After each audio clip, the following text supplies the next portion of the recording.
الحمد لله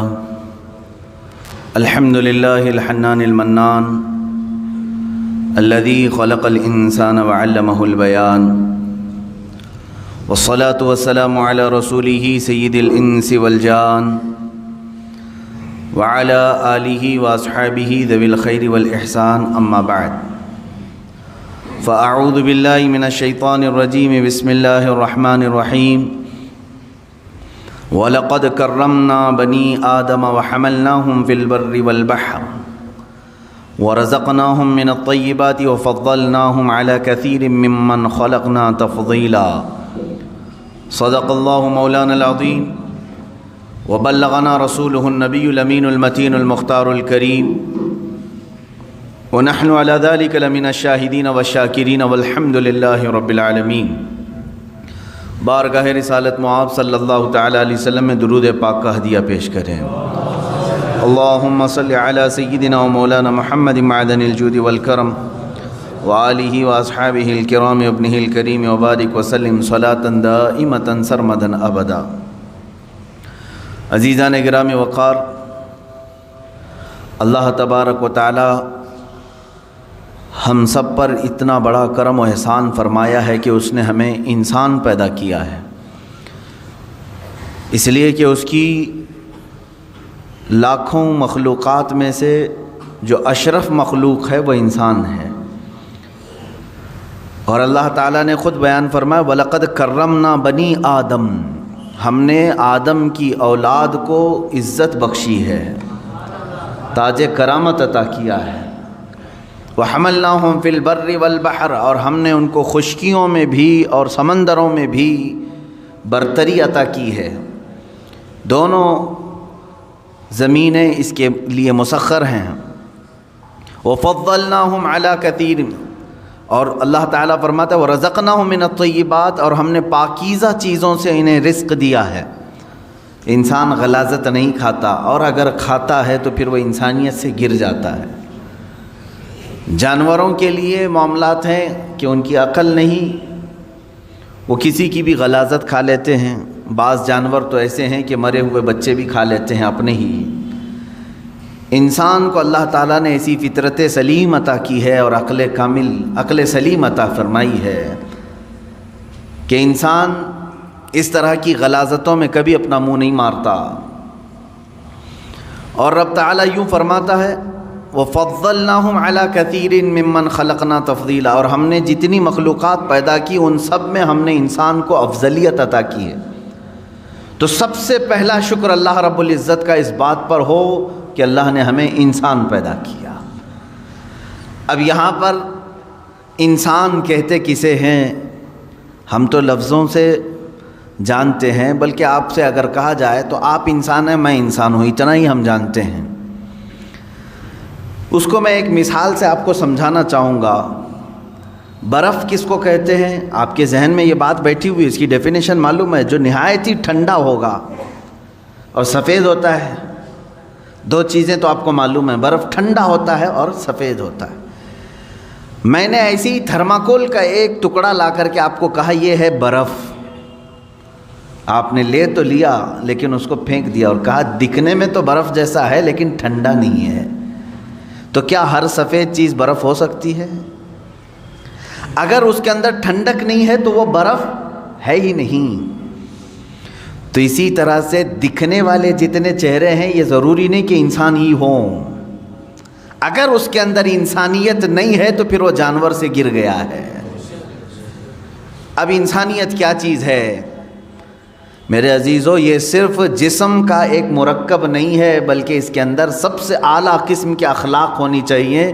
بعض مقامات ایسے ہیں جہاں انسان فرشتوں سے بھی افضل ہے. وہ اخلاق حسنہ، قدوسی و جبروت. اور شاعر مشرق نے کہا ہے کہ 4 عناصر ہوتے ہیں تو بنتا ہے انسان. وہ 4 عناصر، اس کے اندر قدوسی صفات ہو یعنی نیکیوں کی، اور اللہ رب العزت کے بندے ہونے پر اسے فخر ہو. ان تمام چیزوں کی ملاوٹ کے بعد انسان بنتا ہے. اب یہاں پر میں آپ کو بتانا چاہوں گا کہ صرف دکھنے والا ہی اگر انسان ہوتا تو پھر انسانوں میں اتنی خرابیاں نہیں ہوتی۔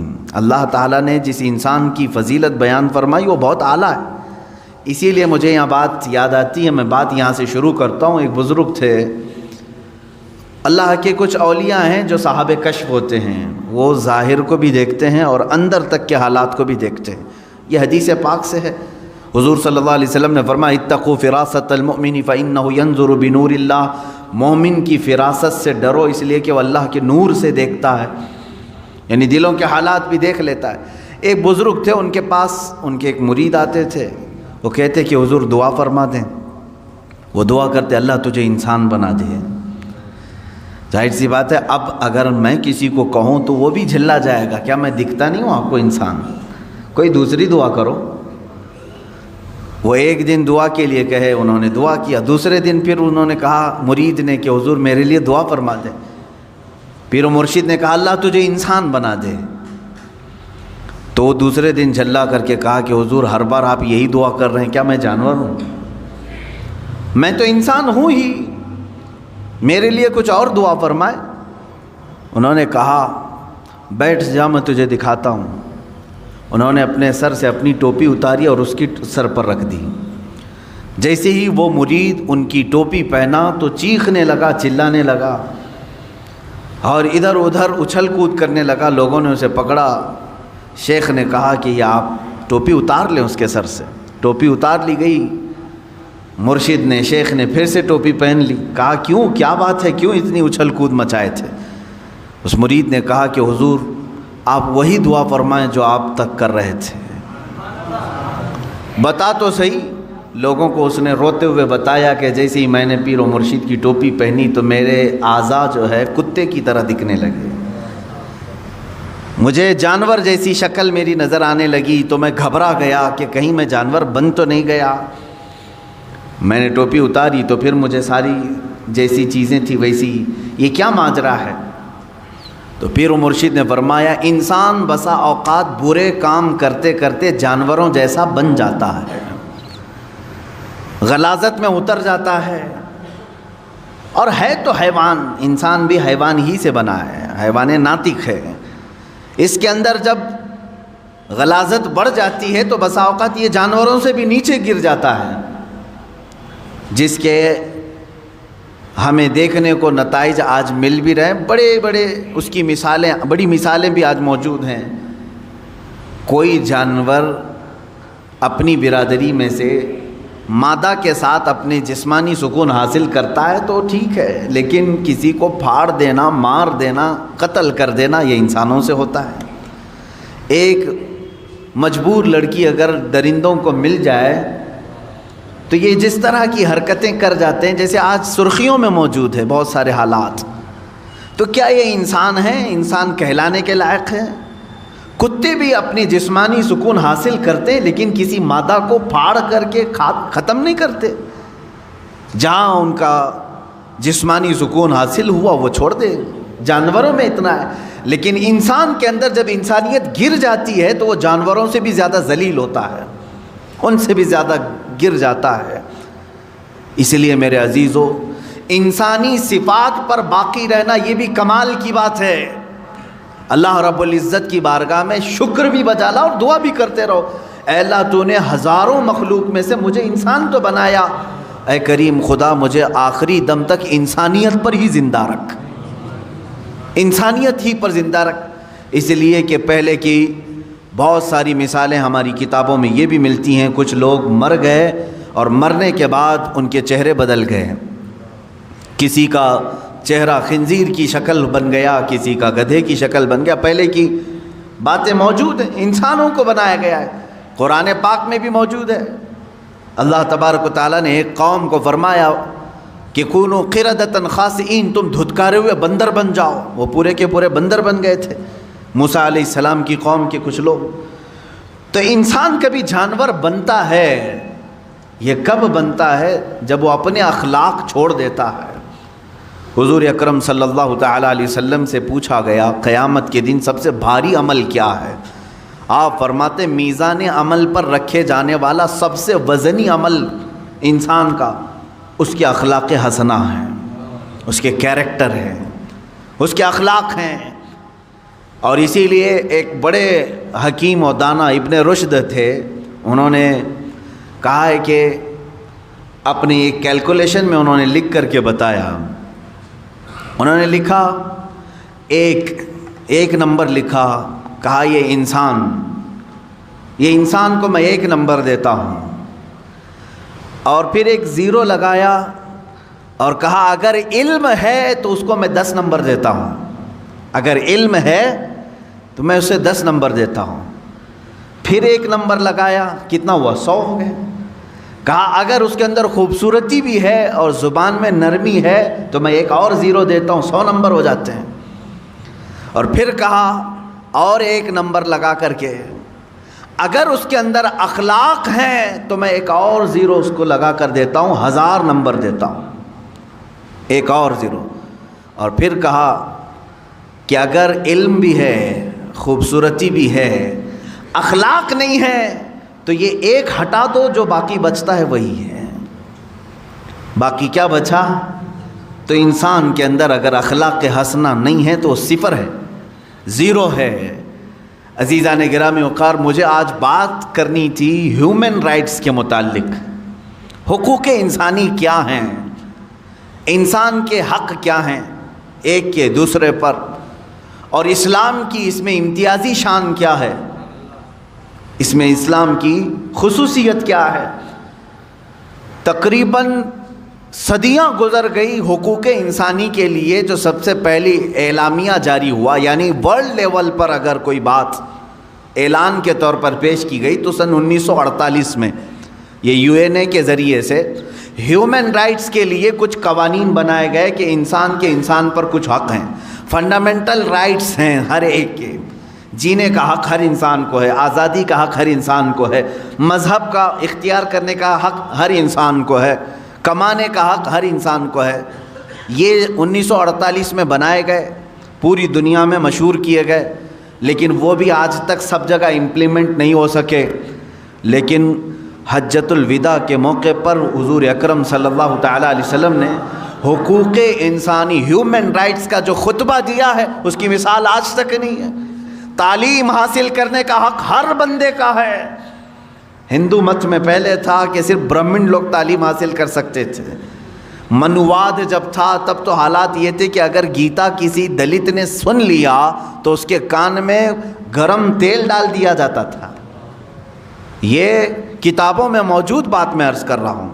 خیر، آج ترقی پاتے ہوئے حقوق انسانی کے طور پر بہت ساری چیزیں ختم ہو گئی۔ آج مساوات اور ایکویلٹی کی بات کی جاتی ہے، لیکن اب بھی امپلیمنٹ نہیں ہو سکا۔ ہیومن رائٹس میں سب سے پہلے حقوق انسان کے کیا ہیں، وہ اسلام کے نظریے سے میں پہلے بتانا چاہتا ہوں۔ اللہ کے حبیب صلی اللہ تعالیٰ علیہ وسلم کی حدیث ہے، کل المسلم علی المسلم حرام دمہ و مالہ و عرضہ۔ ہر مسلمان پر کچھ چیزوں کا حرام، آپ نے فرمایا کچھ چیزیں حرام ہیں، اس کا خون لینا تمہارے لیے حرام ہے۔ خون مطلب بلڈ ڈونیٹ نہیں، قتل کرنا، کسی کا خون کرنا حرام ہے۔ اس کا مال تمہارے اوپر حرام ہے، اس کی عزت تمہارے اوپر حرام ہے۔ کیا مطلب ہے؟ نہ تم کسی کا ناحق قتل کرو گے، نہ کسی کا تم مال ہڑپ کر رکھو گے، نہ تم کسی کی عزت کے ساتھ کھلواڑ کرو گے۔ 5 چیزیں ایسی ہیں جن کو کہا جاتا ہے جس کی حفاظت ہر مسلمان کے لیے فرض ہے، ہر مسلمان کے لیے فرض ہے، اپنی بھی کرے اور دوسرے کی بھی کرے۔ یہ ہیومن رائٹس کا سب سے جیتا جاگتا ثبوت میں آپ کو دے رہا ہوں۔ 5 چیزیں کیا ہیں؟ توجہ سے سنیں۔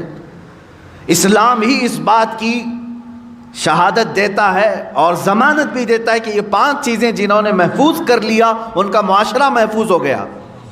نمبر 1، ہر ایک کو اپنے جان کی حفاظت کرنی ہے، دوسرے کی جان کی حفاظت کرنی ہے۔ یہ سب سے بڑا حق ہے، اسلام نے دیا ہے۔ تمہیں اپنی جان کی حفاظت کرنی ہے اور دوسرے کے جان کی حفاظت کرنی ہے، پہلی چیز۔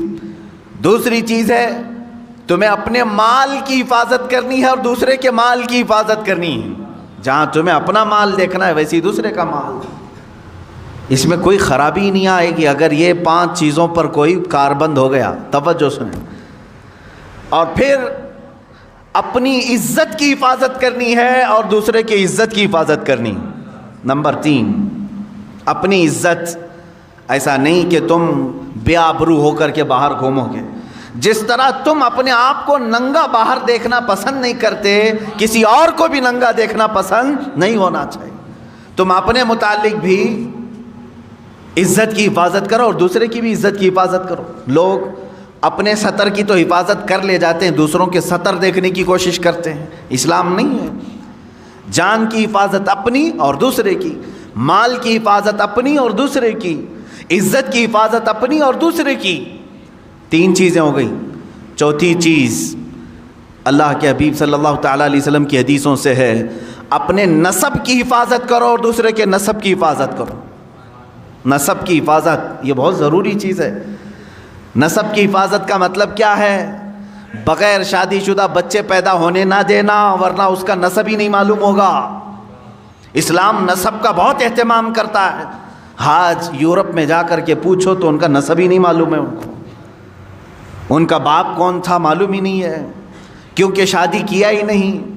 وہ سوچتے ہیں گرل فرینڈ بوائے فرینڈ کا جو تصور لایا گیا یہ تو ابھی کم ہے ہمارے معاشرے میں. وہاں تو پورے مزہ چکھنے کا نام فرینڈ شپ ہے. پوری شادی شدہ زندگی 2 بچے ہو جاتے ہیں پھر بھی گرل فرینڈ ہے ہماری. یہ نسب کو انہوں نے تباہ و برباد کر دیا. اور اس کے بعد جم گیا تو ٹھیک ہے، نہیں جما تو چھوڑ دیا. ہزاروں کی تعداد میں بچے ہیں، ایسے اولاد ہیں ان کے باپ کا اور ان کے نسب کا کچھ عطا پتہ نہیں ہے. لیکن اسلام نسب کا اہتمام کرتا ہے. نسب، اپنا بھی نسب کا اہتمام کرو اور دوسرے کی بھی نسب کو خلط ملط ہونے نہ دو. یہ ضروری ہے. اب یہاں سے کوئی یہ بات نہ سمجھ لے نسب کا مطلب اپنے ہی خاندان میں شادی کرنا ضروری ہے تاکہ ہمارا خاندان میں، ایسا ضروری نہیں اسلام. لیکن یہ ضروری ہے کہ تمہارے بچے کا کوئی باپ ہو، اس کا دادا ہو، اس کا نسب اوپر تک پہنچتا ہو. اگر بچے کا کوئی باپ ہی نہیں رہا، آہرہ جس کو کہتے ہیں، عورت ایسی فاحشہ اور طوائف ہے کہ اس نے نہ شادی کی لیکن اولاد ہوئی، وہ اپنے بچوں کے باپ کا نسب کس طرف جوڑیں گے؟ اسلام اس کے خلاف ہے. اسی لیے کتنا اہتمام کیا ہے معلوم ہے اسلام نے. ایک اس کی مثال میں دے دوں. اگر کسی عورت کو آپ نے طلاق دیا تو اسلام کہتا ہے وہ دوسرے سے نکاح کر سکتی ہے، لیکن تھوڑے دن اس کو ٹھہرنا فرض ہے. کیوں؟ کتنے دن تک ٹھہری رہے گی مطلقہ عورت؟ کتنے دن تک؟ 3 حیض جب تک اس کے نہ آ جائیں تب تک وہ دوسرے مرد سے نکاح نہیں کرے گی. 3 حیض جب تک نہ آ جائیں عورت کے، جب تک وہ دوسرے مرد سے نکاح نہیں کرے گی. جائز نہیں ہے اس کے لیے اس سے پہلے نکاح کرنا. اس میں حکمت کیا ہے؟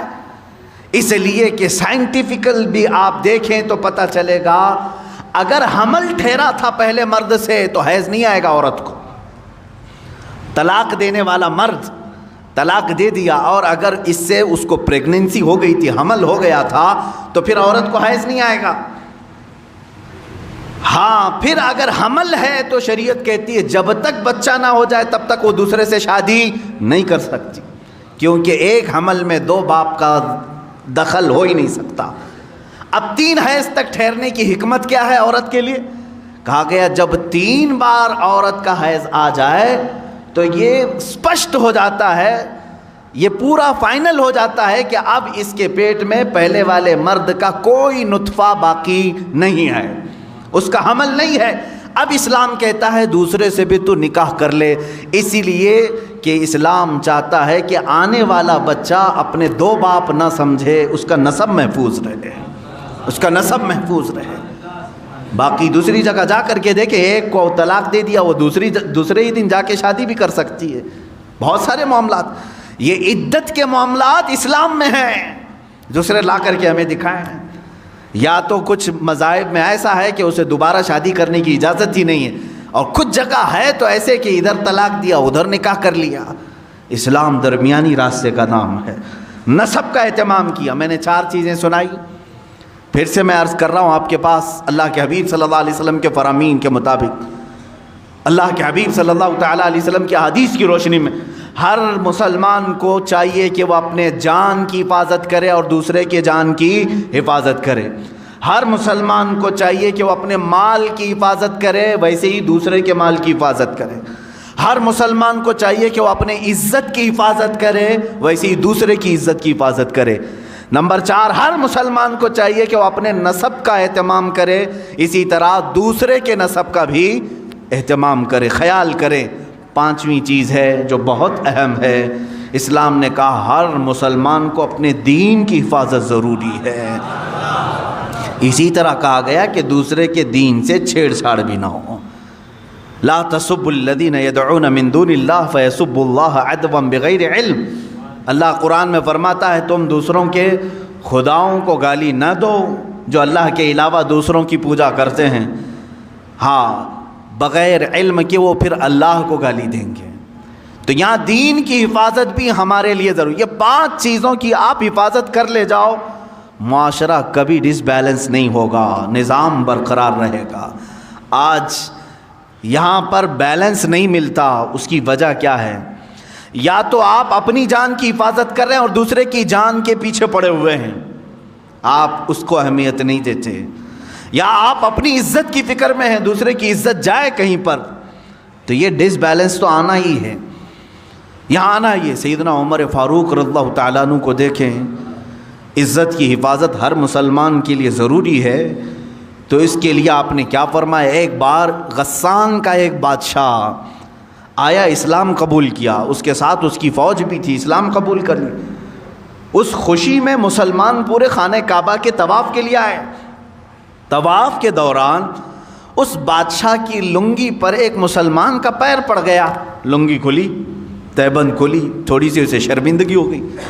بادشاہ وقت تھا، لیکن طواف کے وقت کہاں بادشاہ، کہاں غریب، کہاں فقیر، ہو گیا۔ لیکن اس کے بدلے میں اس نے پلٹ کر کے اس مسلمان کو مارنا شروع کر دیا، بہت مارا، زخمی کر دیا۔ اب ظاہر سی بات ہے جان بوجھ کر کے تو اس کی لنگی کھینچی نہیں تھی اس مسلمان نے، اس کی تہبند پکڑ کر کھولا تو نہیں تھا، پڑ گیا پیر۔ سیدنا عمر فاروق رضی اللہ تعالیٰ عنہ کی بارگاہ عدالت میں یہ مسلمان نے مقدمہ کر دیا، کہا حضور یہ جو غسانی بادشاہ ہے، جبلہ بن احم اس کا نام تھا، اس کے تہبند پر میرا پیر پڑھا، غلطی سے ہوا، لیکن اس نے مجھے اس غلطی سے کئی زیادہ مارا ہے، زد و کوب کیا ہے، مجھے زخمی کر دیا ہے۔ سیدنا عمر فاروق رضی اللہ تعالیٰ عنہ نے اس مقدمے کو سننے کے بعد سیدھے بادشاہ کو اپنی عدالت میں طلب کیا، کہا بادشاہ آ جاؤ۔ جب وہ آیا تو کل تک تو بڑا اعزاز و اکرام تھا حضرت عمر فاروق کے ساتھ، تو وہ آپ کے بغل میں بیٹھنے آیا تو آپ نے کہا نہیں، وہاں کٹہرے میں کھڑا رہو جہاں مسلمان کھڑا ہے، اس لیے کہ آج تم ملزم کے الزام ہے تمہارے اوپر، تم بادشاہ ہوں گے اپنے زمانے کے، لیکن آج تمہارے اوپر الزام ہے، تمہیں وہیں کھڑا ہونا ہے جس نے الزام لگایا ہے۔ تو جب یہ بات ثابت ہوئی، بادشاہ نے کہا ہاں میں نے مارا، ظاہر سی بات ہے طواف کے دوران اس نے میری تہبند پر پیر رکھا، میری بے عزتی ہو گئی، میری بے عزتی ہو گئی، اس کے لیے میں نے مارا۔ حضرت عمر فاروق رضی اللہ تعالیٰ عنہ نے فرمایا اسلام صرف اپنی بے عزتی پر مارنے کا حکم نہیں دیتا، تجھے یہ بھی دیکھنا چاہیے تھا کہ سامنے والے کی تو نے کتنی بے عزتی کی، جس کا پیر پڑا اس کو مار کر کے تو نے کتنی بے عزتی کی۔ اسلام میں سب کی عزت برابر ہے، سب کی عزت برابر ہے۔ حکم دیا حضرت عمر فاروق رضی اللہ تعالیٰ عنہ نے، غلطی کی سزا 1 تھپڑ 2 تھپڑ ہو جاتی، اس نے جو زیادہ تجھ پر مارا ہے اتنا بدلہ تو اس کے ساتھ لے لے۔ فیصلہ ہو گیا، مسلمان کو کہا گیا تو اس بادشاہ کو ویسے ہی مار جیسے تجھے اس نے مارا ہے۔ اس نے کہا کیا ایسی بھی کوئی فیصلہ ہوتا ہے، ایسی عدالت ہوتی ہے بادشاہ کے ساتھ ایک عام آدمی کو مارنے کا حکم دے رہے ہیں آپ؟ کہا ہاں یہ عدالت مصطفیٰ ہے، یہاں ہر ایک کے حقوق برابر ہیں۔ وہ عدالت مصطفیٰ جہاں خود میرے آقا صلی اللہ علیہ وسلم فرماتے ہیں اگر میری بیٹی سے بھی کوئی چیز ثابت صادر ہو جائے میں اس کے بھی ہاتھ کاٹوں گا۔ اللہ کے نبی صلی اللہ تعالیٰ علیہ وسلم نے فرمایا یہ عدالت مصطفیٰ ہے۔ حقوق انسانی اس کو کہتے ہیں میرے عزیزو، ہیومن رائٹس اس کو کہا جاتا ہے۔ بادشاہ نے کہا مجھے مہلت دو، کل آپ کی عدالت میں آ کر کے میں یہ سزا قبول کر لوں گا، لیکن اسی رات کو غائب ہو گیا، اسلام بھی چھوڑا، مرتد ہو کر چلا گیا۔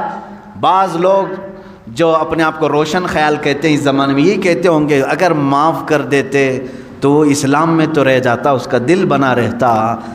حضرت عمر فاروق رضی اللہ تعالیٰ عنہ کے زمانے میں کچھ لوگوں نے کہا، لیکن وہ ماڈرن خیال کے نہیں تھے، لیکن انہوں نے کہا کچھ رعایت آپ کر جاتے، وہ اور اس کی فوج رہ جاتی۔ حضرت عمر فاروق رضی اللہ تعالیٰ عنہ نے فرمایا اللہ کریم ہے، اس طرح کے 1000 بادشاہ اسلام میں لائے گا، کسی ایک کے جانے سے مجھے کچھ فرق نہیں پڑتا۔ فرق تو یہ ہوتا کہ اگر آج میں نے اس کے ساتھ الگ فیصلہ کیا ہوتا، صبح قیامت تک آنے والی قومیں بادشاہوں کے ساتھ الگ انصاف کرتی، غریبوں کے ساتھ الگ کرتی۔ یہ ہیومن رائٹس ہے، جہاں سے بالکل کوئی ایک قطرہ بھی کسی کا ناانصافی سے استعمال نہ کیا جائے۔ عزیزان گرامی، یہ معاشرہ جو آج ہمارا نظام، ہماری جو سوسائٹی ڈس بیلنس ہے، اس کی وجہ یہ ہے یا تو آپ اپنی جان کی حفاظت کر رہے ہیں لیکن دوسرے کی جان کی پرواہ نہیں ہے، آپ اپنی عزت کی فکر کر رہے ہیں، دوسرے کی عزت کی فکر نہیں۔ ہمارے لیے سب کی عزت برابر ہو، سب کی عزت برابر ہو۔ آپ کو معلوم ہے آخری حج ہے میرے آقا صلی اللہ علیہ وسلم کا، اس دن اللہ کے نبی صلی اللہ تعالیٰ علیہ وسلم جو 10ویں ذی الحجہ ہے، پوچھا ہے میرے صحابہ آج کا دن کون سا ہے؟ کہا 10ویں ذی الحجہ ہے۔ حضور صلی اللہ تعالیٰ علیہ وسلم صحابہ سے فرماتے ہیں یہ زمین کون سی ہے تمہیں معلوم ہے؟ کہا اللہ کی مقدس سرزمین بلد اللہ الحرام، مکہ مکرمہ۔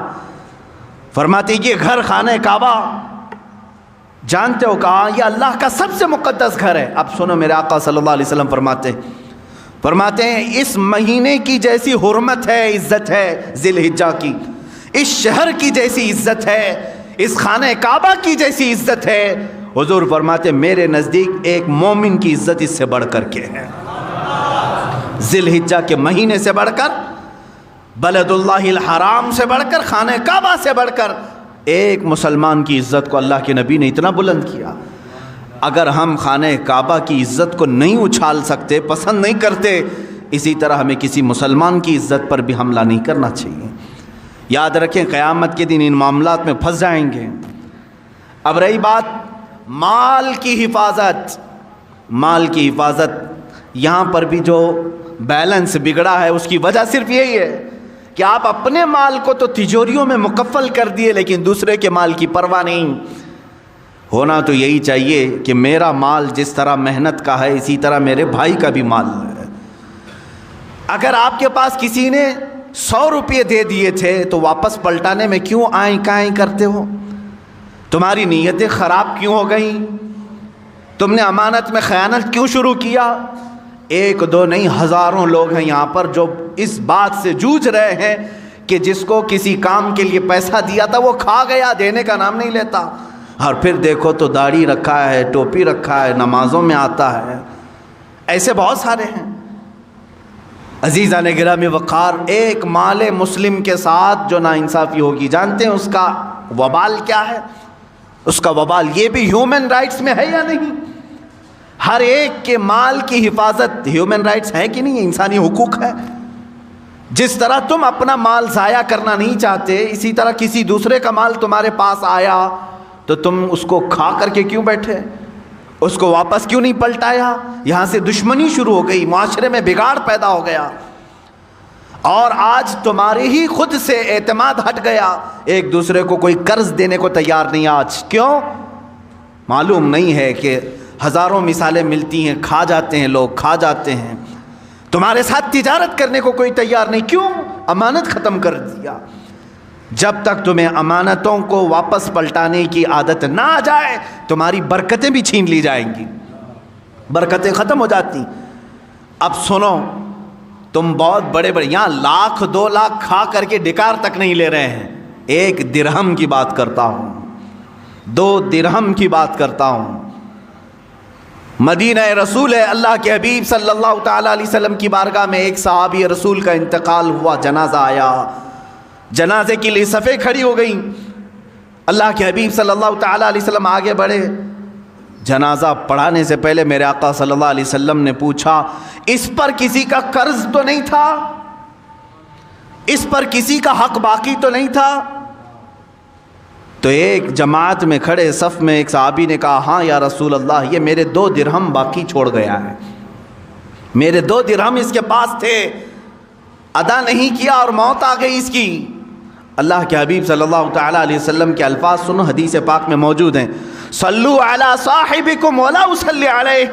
اے لوگو تم چاہو تو نماز پڑھ لو، میں اس پر نماز نہیں پڑھوں گا. 2 درہم باقی رکھ کر کے گیا، جنازہ تیار ہے، میں اس کی نماز جنازہ نہیں پڑھتا، تم چاہو تو پڑھ لو. اللہ کے حبیب صلی اللہ تعالیٰ علیہ وسلم یہ فرما کر پیچھے ہٹ گئے. جو رشتہ دار صحابہ تھے یا ان کے قریبی تھے، انہوں نے کہا اے اللہ کے حبیب صلی اللہ علیہ وسلم 2 درہم پر نماز جنازہ نہیں ہوگی. کہا ہاں، یہ حقوق انسان ہے، حقوق العباد ہے، یہ ہیومن رائٹس ہے. اسی لیے میں آج ہی مطالعہ کر رہا تھا.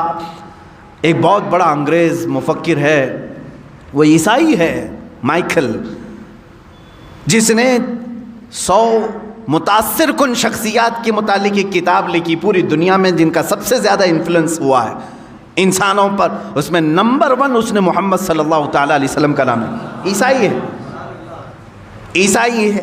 اس نے 100% یعنی 100 وہ لوگ جنہوں نے پوری دنیا پر اپنا اثر قائم کیا، اس میں پہلے نمبر پر میرے آقا کی ذات. اس نے اس کی وجہ بھی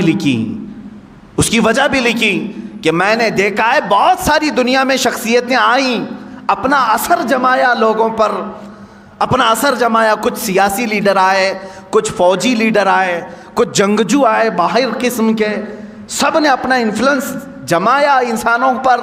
لیکن محمد صلی اللہ تعالیٰ علیہ وسلم، پروفٹ محمد، ایک ذات ایسی ہے جن کے جانے کے 1400 سال بعد بھی انفلوئنس باقی ہے، اثر ختم نہیں ہو رہا ہے.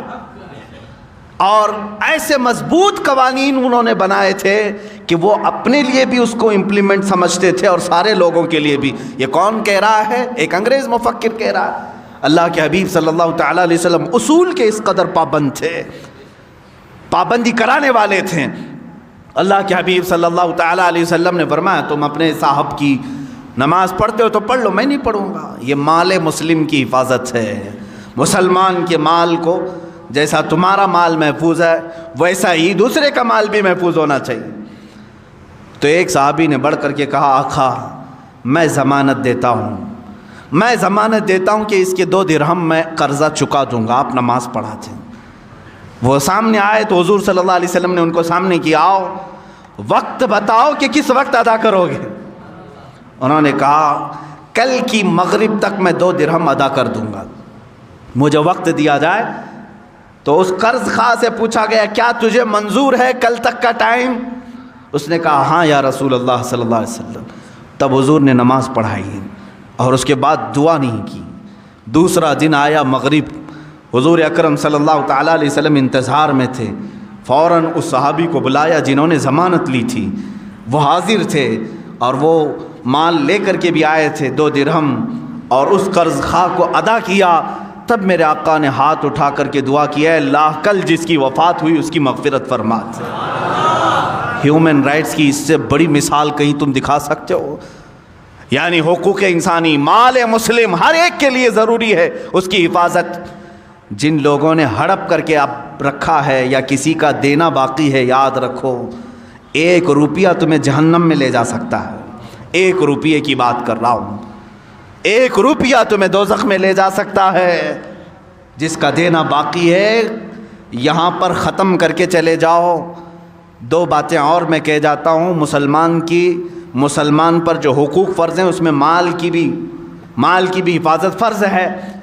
فرمایا گیا کل قیامت کے دن کچھ لوگوں کے گلے میں زمینوں کا توق ڈالا جائے گا، زمینیں لٹکائی جائیں گی اور وہ اس بوجھ سے ان کا چہرہ نیچے جھک چکا ہوگا. بڑی بڑی زمینیں گلے میں توق بنا کر ڈالی جائیں گی. تم کیا سمجھ رہے ہو میں تو اتنا ہی چھوٹا ہوں، اتنی بڑی زمین گلے میں کہاں سے آئے گی؟ قیامت کے دن جہنم میں جانے والے کی شکل بہت بڑی بنائی جائے گی. حدیث پاک میں ملتا ہے ایک جہنمی کی شکل مکہ اور مدینے کے بیچ جتنا فاصلہ اتنے بڑے فاصلے جیسی بنائی جائے گی. 450 کلومیٹر کا فاصلہ ہے، 425 کلومیٹر کا فاصلہ ہے. اگر ایک آدمی بیٹھ جائے تو کہا گیا کہ ادھر اس کا ہاتھ ہوگا ادھر ایک ہاتھ ہوگا، اتنی بڑی شکل بنائی جائے گی. تب اسے دوزخ میں ڈالا جائے گا. زمینوں کا توق اس کے گلے میں ڈالا جائے گا. کیوں؟ کہا اس کی زمین ہڑپا ہوگا، اس کی زمین پر قبضہ کیا تھا، اس کا مال لیا تھا.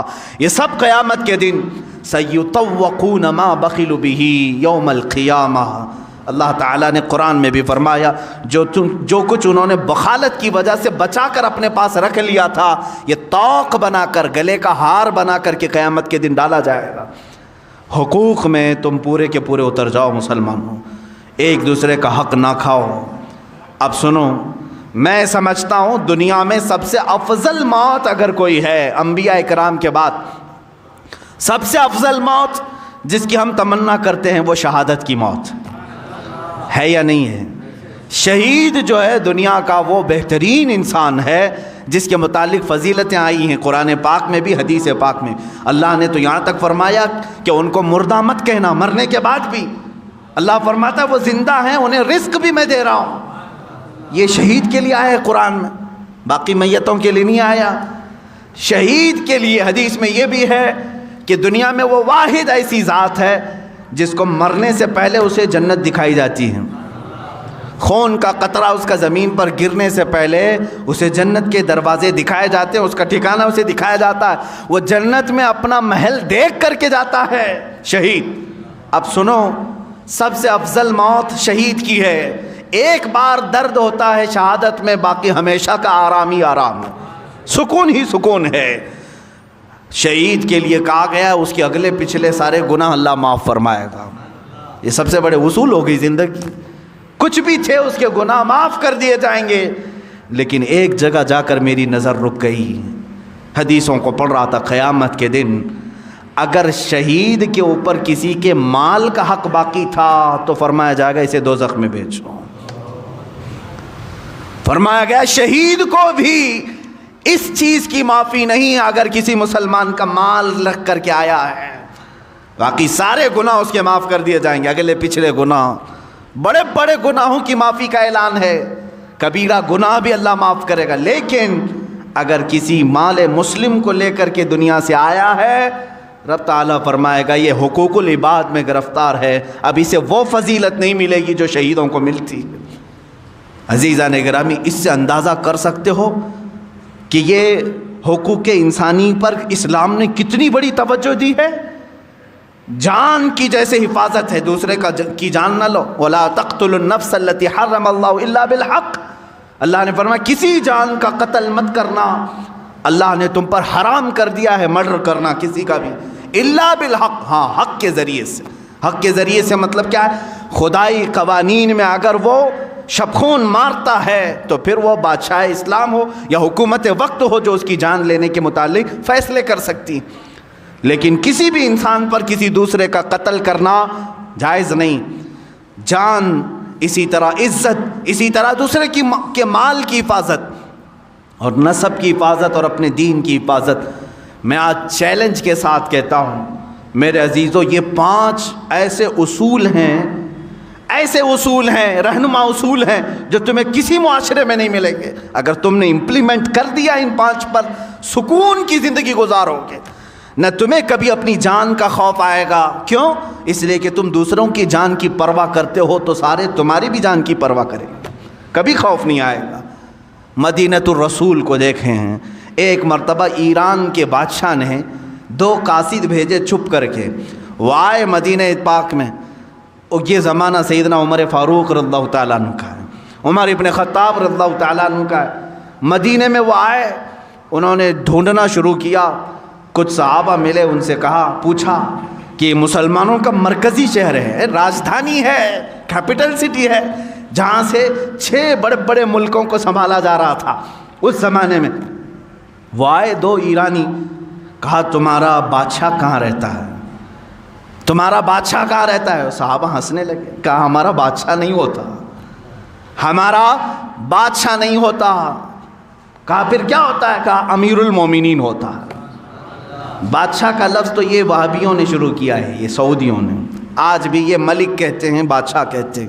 اسلامی نظام تھوڑی نہ ہے، اسلامی نظام نہیں ہے جو یہ غصب کر کے آج بیٹھے ہوئے تخت پر اور جانشین پہ جانشین اپنے بچوں کو بناتے ہوئے۔ اسلام نے ایسا کبھی نظام نہیں رکھا۔ اگر جانشین بیٹا ہی بادشاہ بننا ہوتا تو صدیق اکبر کے بھی بیٹے تھے، عمر فاروق کے بھی بیٹے تھے، انہوں نے کبھی اپنے بعد اپنے بیٹوں کو تخت پر نہیں بٹھایا۔ کہا یہ امت مصطفیٰ فیصلہ کرے گی، جو ان میں سب سے افضل ہوگا وہ اس کی باغ ڈور سنبھالے گا. بادشاہ نہیں ہوتا ہمارا. کہا ٹھیک ہے. بادشاہ نے امیر المومنین، چلو ٹھیک ہے امیر المومنین تمہارے یہاں بولنے کا لفظ الگ ہوگا. اچھا اس کا محل کہاں ہے؟ وہ پھر مسکرائے. کہا اس کا محل بھی نہیں ہوتا، اس کا محل بھی نہیں ہوتا. کہا پھر کہاں ملے گا تمہارا امیر؟ کہا دیکھو مسجد نبوی کے قریب میں ایک پیپل کا جھاڑ ہے، اس کے نیچے سو رہا ہوگا. ایک درخت ہے پیلو کا، اس کے نیچے آرام کر رہا ہوگا. وہ دونوں آئے اور دیکھا تو دوپہر کا وقت تھا، کڑی دھوپ ہے. اس درخت کے چھاؤں میں، سائے میں حضرت عمر فاروق رضی اللہ تعالیٰ عنہ ہلکی سی ایک پتلی چادر بچھائے ہوئے، ننگی پیٹھ ہے، آرام فرما رہے ہیں. دیکھ کر کے وہ ہیبت زدہ رہ گئے. یہی عمر ہے جس سے قیصر و کسریٰ تھرا رہے ہیں. وہ کپکپی ہے ان کے اندر اور یہ یہاں تنہا سو رہا ہے. اسی اسنا میں حضرت عمر فاروق رضی اللہ تعالیٰ عنہ کی آنکھ کھل گئی. آپ نے پوچھا تم لوگ قاصد بن کر کے آئے ہو اور دل میں سوچ رہے ہوگے کہ ابھی چاہیں تو ہم حملہ کر لیں. وہ ڈر گئے، کانپنے لگے. حضرت عمر فاروق رضی اللہ تعالیٰ عنہ نے فرمایا یاد رکھو ہم نے اپنے تخت خلافت کو کسی کے خون پر نہیں بٹھایا جیسے تمہارے بادشاہوں نے جمع کر رکھا ہے. ہم دوسروں کے جان کی حفاظت کرتے ہیں، سارے ہماری جان کی بھی حفاظت کرتے ہیں. جب تم مسلمان کی اور دیگر مخلوق کے جان کی حفاظت کرو گے اللہ تمہارے جان کی حفاظت کرے گا. اللہ رب العزت میری حفاظت میں، جب تک رب تعالیٰ نہ چاہے مجھ پر کچھ نہیں ہوگا. یہ توکل تھا، وہ یقین تھا. اور مدینہ طیبہ میں اس طرح سے آرام سے رہنے کی ایک وجہ یہی تھی کہ ان کا دل اندر سے پاک تھا کہ ہم سب کسی دوسرے کی جان کی ہم اس طرح سے بے حرمتی کرنا نہیں چاہتے. تو اللہ تعالیٰ جب تک نہ چاہے ہمارے ساتھ کچھ برا نہیں ہوگا. میرے عزیزو آج کے حالات پر میں تھوڑی سی بات یہ کر دوں. یہ اسلامی اصول ہیں جو میں نے بتائے. ہیومن رائٹس کا سب سے بڑا سبق ہے اسلام میں، لیکن جو ہیومن رائٹس کے سب سے بڑے علمبردار ہیں آج، وہ امریکہ ہو، یورپ ہو یا UN جس میں 1948 میں ایک اعلامیہ جاری کیا گیا تھا سن 1948 میں کہ ہر ایک دنیا میں رہنے والے انسان کو کچھ فنڈامنٹل رائٹس ہیں. ہر ایک کو تعلیم کا حق ہونا چاہیے، ہر ایک کو آزادی رائے کا، اظہار رائے کی آزادی ہونی چاہیے، مذہب کی آزادی ہونی چاہیے، کھانے پینے کا اس کا اپنا رائٹ ہے، فنڈامنٹل رائٹ ہے، شادی اس کا اپنا رائٹ ہے. یہ سب ایک اصول بنا کب؟ 1948 میں. اس سے پہلے کہاں تھے؟ ایک دوسرے کا حق مار رہے تھے. چلو ٹھیک ہے ہم مان لیتے ہیں 1948 کے بعد ہیومن رائٹس تمہیں پوری دنیا میں پھیلانے کا ایک شوق تو آیا، لیکن 70 سال کے بعد بھی امپلیمنٹ نہیں کر سکے. آج تک نہیں کر سکے. دادا گیری، گنڈا گردی آج بھی جاری ہے. کیا امریکہ جس زمین پر اترتا ہے وہاں کے انسانوں کا احترام کرتا ہے؟ کیا وہاں کے بچوں کا، وہاں کی عورتوں کا خیال کیا جاتا ہے؟ جاؤ اگر دیکھنا ہو تو عراق کی سرزمین بنجر کر کے رکھا ہے جہاں سے سبزے بھی نہیں اگتے. اتنے بم برسائے انہوں نے، کیمیکل کے ہتھیار ملک شام پر ڈالے. لاکھوں کی تعداد میں بچے فنا ہو چکے، بے گھر ہو چکے ہیں. کچھ ایسے اولاد ہیں جن کی عمر 8 سال 9 سال، ماں بھی فوت باپ بھی فوت. کیا یہ ہیومن رائٹس ہے؟ کیا یہ انسانی حقوق ہے؟ اسی طرح میرے عزیزو یورپ کی سرزمین نے آزادی کے نام پر جو ننگا ناچ دکھایا پوری دنیا کو، عورتوں کو بھی ننگا کر کے بازار میں لائے، مردوں کو بھی ننگا کر کے لائے. اب تو یہ ہیومن رائٹس کے نام پر اتنی آزادی دینے کو چاہتے ہیں کہ بیٹا چاہے تو ماں سے نکاح کر لے، بھائی چاہے تو اپنی بہن سے بیاہ کر لے. یہ ہیومن رائٹس ہے، یہ آزادی ہے. اسلام اس چیز کے متعلق ہرگز نہیں پسند کرتا. ہمارے یہاں نسب کا بھی احترام کیا جاتا ہے اور دین کا بھی اہتمام کیا جاتا ہے. اور اسی طرح ہیومن رائٹس کی بات کرنے والی بہت ساری تنظیمیں NGOs ہیں، لیکن وہ NGO کے نام پر جو دوسرے کام کرتی ہیں وہ بھی ہمیں معلوم ہے.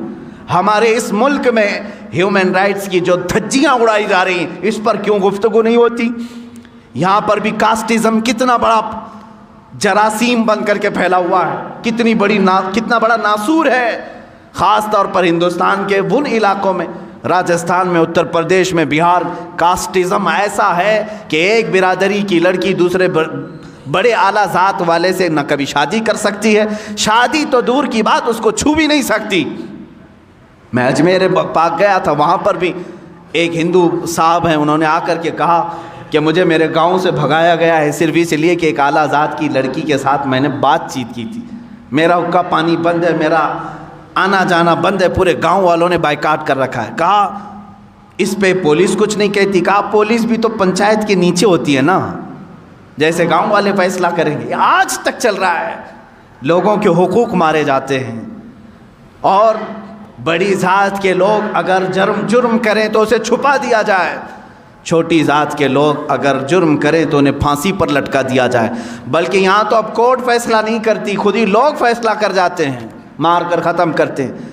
عزیزان گرامی وقار، میں پھر سے یہی بات کرنا چاہوں گا، اللہ کا ہزارہ نہیں کروڑہ احسان ہے، اس نے ایک پاکیزہ دین اسلام میں ہمیں پیدا کیا ہے، جہاں ہمیں اللہ رب العزت نے کاسٹزم کے تمام فرق کو ختم کرنے کا حکم دیا۔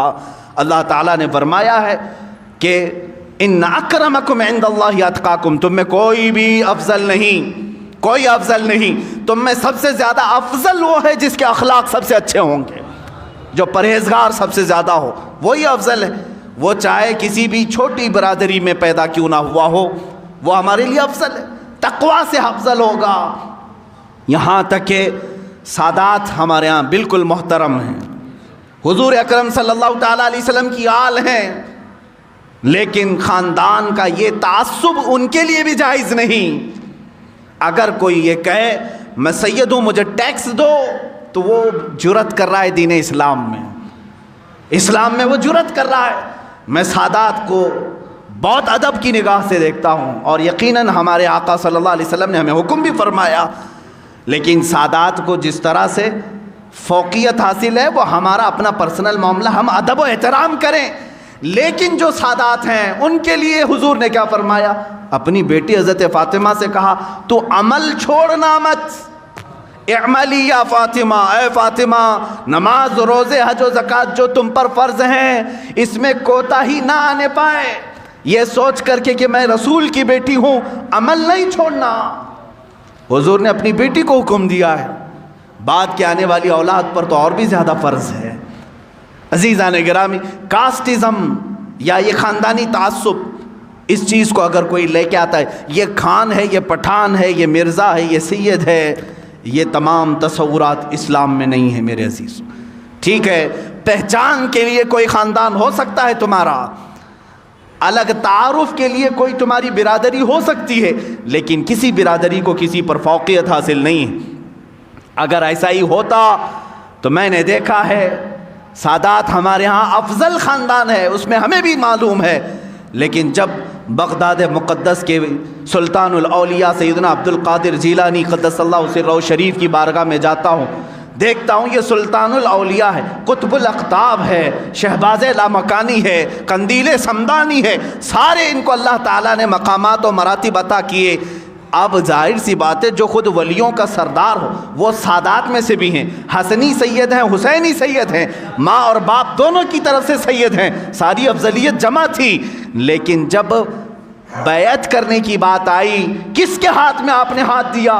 ابو سعید مخزومی رحمۃ اللہ تعالیٰ علیہ جو سید نہیں تھے، غیر سید کے ہاتھ میں آپ بیعت ہوئے۔ اب ہندوستان کے سلطان غریب نواز کی بارگاہ میں دیکھیں، سلطان الاولیاء یہ خود بھی سید زادے ہیں، سرکار غریب نواز آل رسول میں ہیں، عطائے رسول بھی ہیں، لیکن پیر و مرشد خواجہ عثمان ہارونی سید نہیں ہیں۔ اسلام نے یہ ہمیں بتایا ہے کہ ہمارے یہاں خاندان افضل ہیں، لیکن اگر کوئی غریب نواز کا پیر بن سکتا ہے غیر سید، غوث پاک کا کوئی پیر بن سکتا ہے غیر سید، تو اسلام یہی بتانا چاہتا ہے تم میں افضل وہ ہے جس کا تقوی زیادہ ہو، افضل وہ ہے جس کا تقوی زیادہ ہو۔ عزیزان گرامی، ہیومن رائٹس کے متعلق بہت ساری باتیں ہیں، آج میں صرف اتنا میسج دینا چاہوں گا، اے مسلمانوں، میں حدیث رسول کے ذریعے سے تمہیں 5 چیزیں بتا کر کے جا رہا ہوں، ان 5 چیزوں کی حفاظت کی ذمہ داری ہر مسلمان کی ہے، تم اپنی بھی یہ 5 چیزوں کی حفاظت کرو اور دوسرے کی بھی حفاظت کریں گے۔ وہ 5 چیزیں میں دہرا رہا ہوں اور اسی پر بات ختم کروں گا۔ سب سے پہلی چیز جس کی حفاظت ضروری ہے، اپنے جان کی حفاظت۔ اپنے جان کی حفاظت ضروری ہے۔ خود کو ہلاکت میں ڈالنے کی اجازت اسلام نے نہیں دیا۔ سوسائڈ کی تمہیں اجازت نہیں۔ آتم ہتیا کرنے والے کی بہت بڑی وعید آئی ہے، جس نے خودکشی کی وہ سیدھے جہنم میں جائے گا۔ تمہیں اپنے جان کی حفاظت کرنے کا حکم دیا گیا۔ جو اپنے آپ کو تباہ کر رہے ہیں، چاہے وہ کسی نشے کے ذریعے سے یا کسی دوا کے ذریعے سے، وہ بھی خودکشی میں آئے گا۔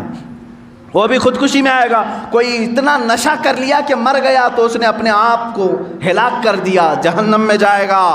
خودکشی کرنے والا، اپنے جان کی حفاظت کرو اور دوسرے کی جان کی حفاظت کرو۔ نمبر 2، اپنے مال کی حفاظت، اسی طرح دوسرے کے مال کی حفاظت۔ اس کے مال میں تم خورد برد نہ کرو اور اپنے مال کو بھی ضائع ہونے نہ دو۔ نمبر 3، اپنی عزت کی حفاظت کرو، اسی طرح دوسرے کی عزت کی بھی۔ جس طرح تم اپنا سطر کھلنے نہیں دیتے، اسی طرح دوسرے کا بھی سطر کھلنے نہ دو۔ اپنے گھر کی عورتوں کی جیسی تم حفاظت کرتے ہو، دوسری کسی عورت پر تمہاری نگاہ بھی نہ پڑنے پائے۔ میری بہن جتنا میرے لیے عزیز ہے، اسی طرح دوسری کی بھی بہن اس کے لیے عزیز ہوتی ہے۔ میری ماں جس طرح میرے لیے محترم ہے، اسی طرح دوسرے کی ماں بھی میرے لیے محترم ہو۔ ہم سب عورتوں کی بھی حفاظت کریں۔ یہ 3 چیزیں ہو گئی۔ نمبر 4، اپنے نسب کا اہتمام کرو، حفاظت کرو کہ نسب خلط ملط نہ ہونے پائے۔ نمبر 5 ہے اپنے دین کی حفاظت کرو، دین میں کبھی کوئی دراندازی کرنے نہ پائے۔ تم آج دائرہ اسلام میں ہو، اس بات کی ہمیشہ کوشش کرتے رہو جب میری آنکھیں بند ہوں تو دین اسلام پر بند ہو، میں اٹھایا جاؤں تو میرا جنازہ اسلام پر اٹھایا جائے۔ اللہ رب العزت ہمیں ان 5 چیزوں کی حفاظت کی توفیق عطا فرمائے۔ وآخر دعوانا ان الحمد للہ رب العالمین۔